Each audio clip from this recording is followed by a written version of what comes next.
मराठा महासंघानं देवेंद्र फडणवीस यांना पाठिंबा जाहीर केला। देवेंद्र फडणवीस यांना मुख्यमंत्री पदासाठी आमचा पाठिंबा असल्याचं संभाजी दहातोंडे यांनी म्हटलं। विस्थापित गोरगरीब मराठ्यांचा, वारकरी शेतकरी वर्गाचा देवेंद्र फडणवीस यांना पाठिंबा असल्याचं सुद्धा ते म्हणतात।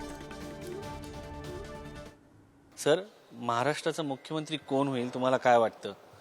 नाही, सध्या महाराष्ट्रातलं जे आता निवडणूक झालेली आहे या संदर्भात महाराष्ट्रामध्ये आज हिंदुत्वाचं वातावरण, शेतकरी वारकऱ्यांनी जे देवेंद्र फडणवीस साहेबांच्या नेतृत्वाखाली आणि एकनाथ शिंदे साहेबांच्या नेतृत्वाखाली आज महाराष्ट्र एवढं भरघोस यश मिळालेलं आहे।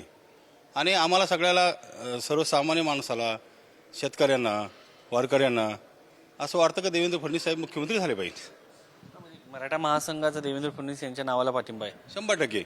कारण देवेंद्र फडणवीस साहेब मुख्यमंत्री असताना मराठा समाजाला आरक्षण दिलं, नंतर आज महाराष्ट्रामध्ये सारथीसारखी संस्था निघली, अण्णासाहेब पाटील महामंडळ स्थापन केलं आणि प्रत्येक गटात म्हणजे प्रस्थापित विरोधात विस्थापित अशी लढाई महाराष्ट्रात झालेली आहे।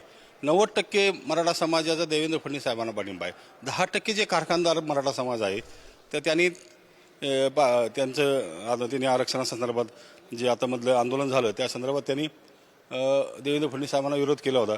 परंतु आज मी 55 मतदारसंघामध्ये मी स्वतः मराठा महासंघाने प्रचार केला, दौरे केले आणि खूप लोकप्रियता देवेंद्र फडणवीस साहेबांच्या ग्रामीण भागामध्ये आहे। गोरगरीब मराठ्यांचा देवेंद्र फडणवीस यांना पाठिंबा आहे 100%।